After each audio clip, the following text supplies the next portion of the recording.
Welcome to Casa de Maria.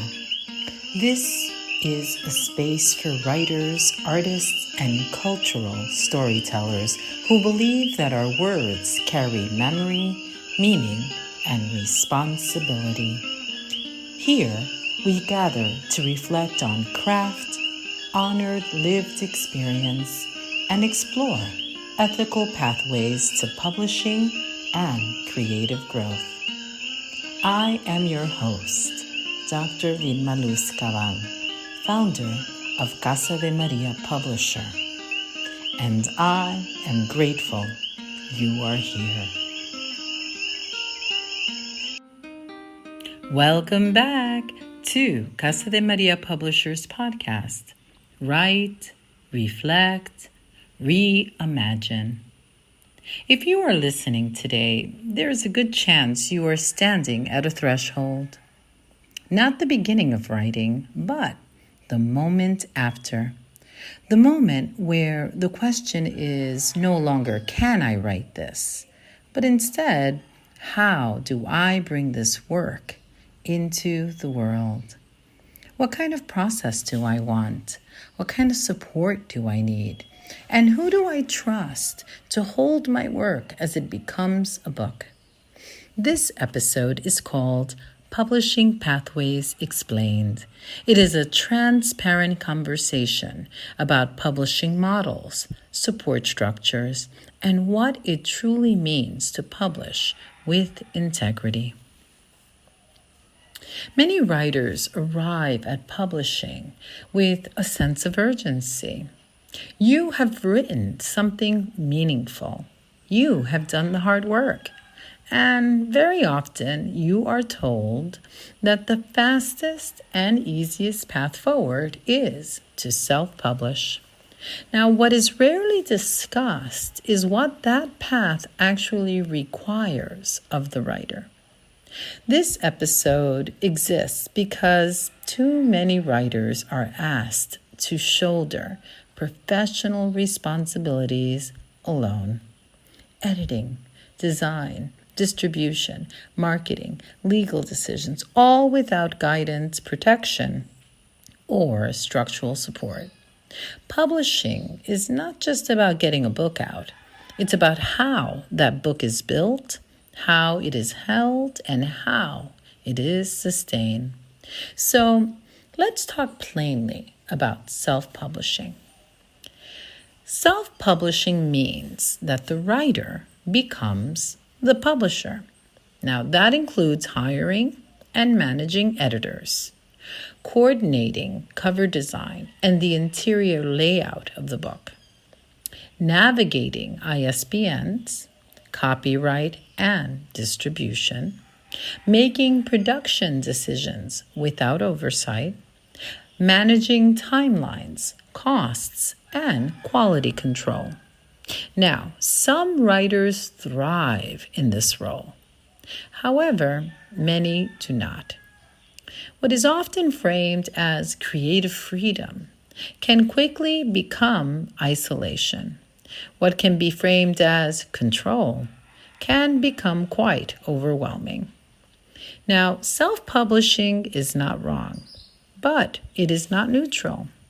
It shifts the full weight of publishing labor onto the writer. When we talk about the hidden cost of publishing alone, we're not only talking about money. Yes, financial risk is often the most visible cost.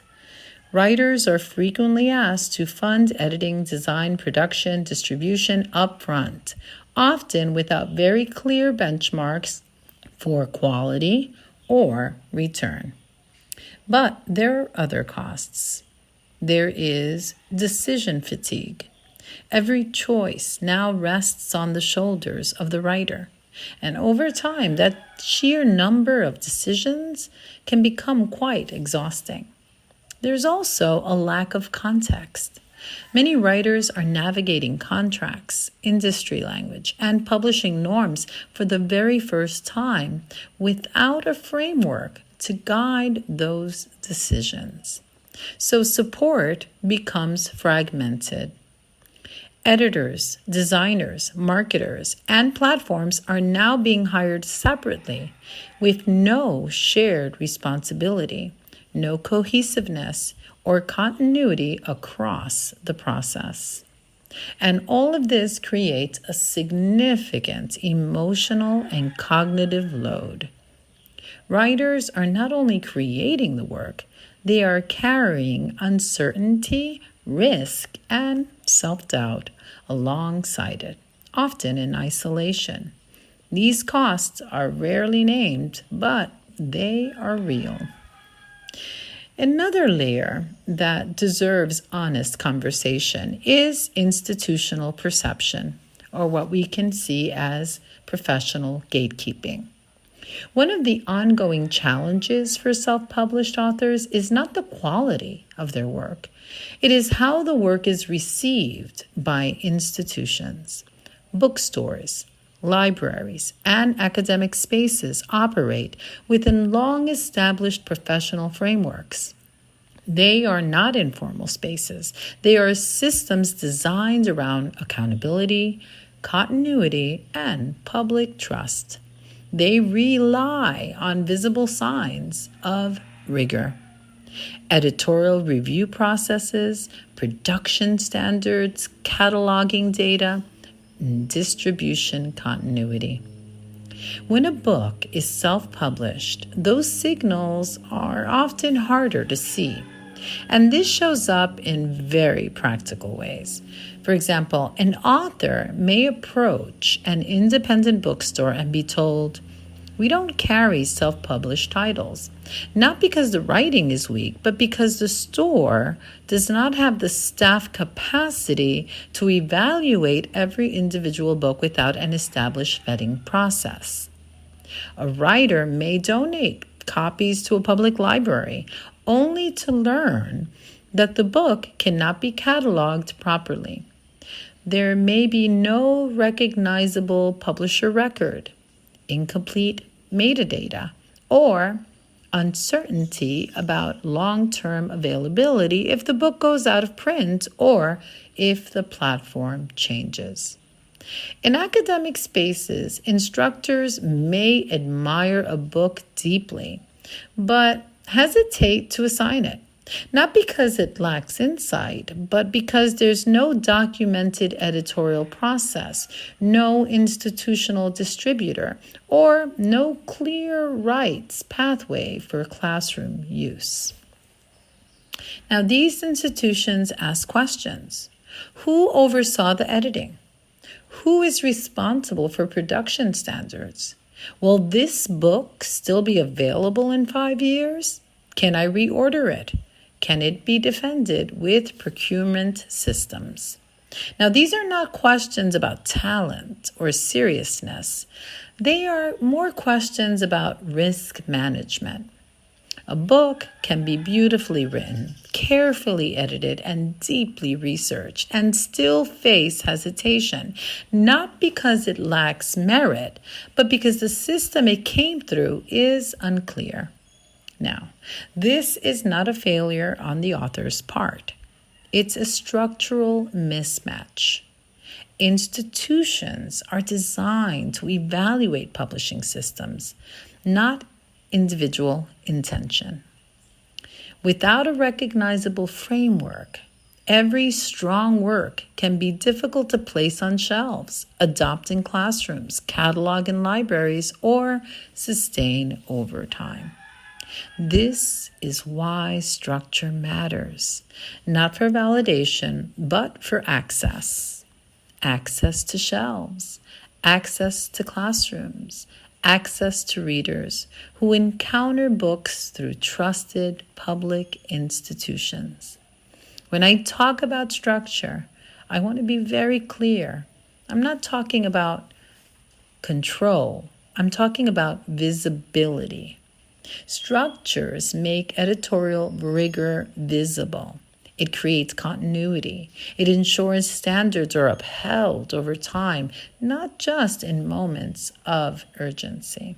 So structure also means responsibility is shared. The writer is not carrying every decision, every risk, every consequence alone. Systems exist to protect author rights, to document process, and to ensure the work is cared for beyond the moment of publication. Most importantly, structure allows for long-term stewardship. The book is not treated as a one-time output. It is treated as a body of work with a life. A supported publishing framework is not defined by hierarchy. It is defined by clarity. The roles are clearly articulated. The writer knows who's responsible for what. Creative authority remains protected. And there is a process, not to rush the work, but to hold it. Decisions are made intentionally with context rather than reactively under pressure. So accountability is built in.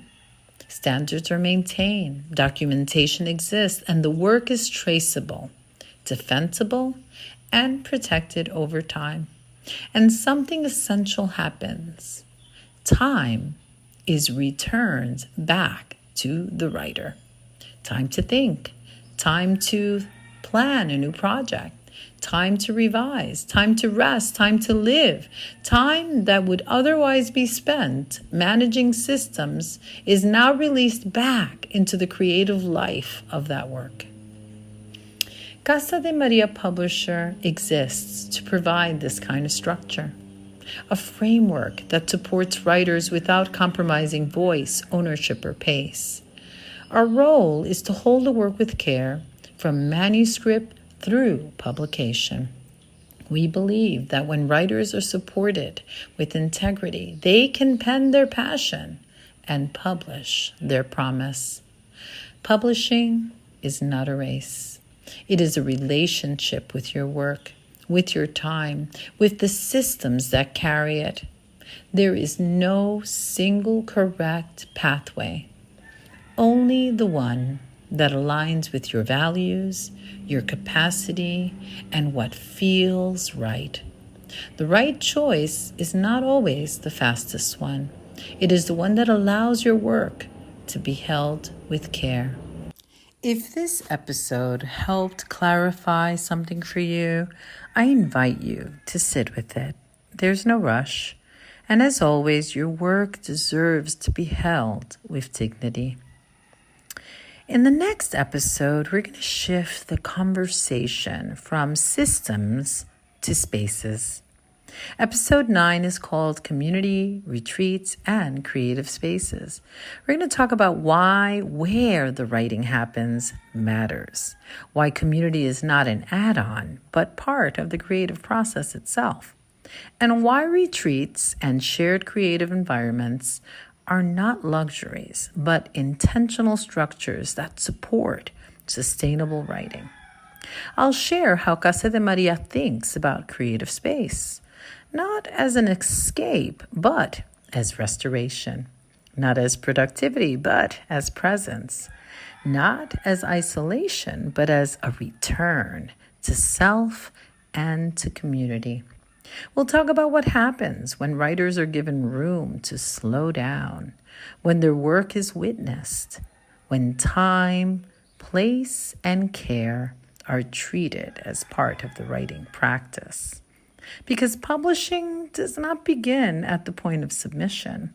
It begins much earlier. It begins in the environments that allow writers to listen, to breathe, and to write with honesty. I hope you'll join me for that conversation. Until then, thank you for spending this time in reflection. Your work deserves to be held with care. Thank you for spending it with me. Until next time.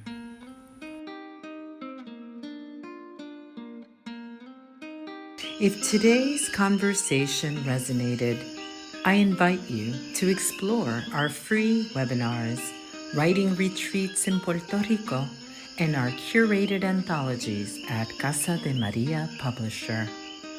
Your voice matters. Your story deserves care.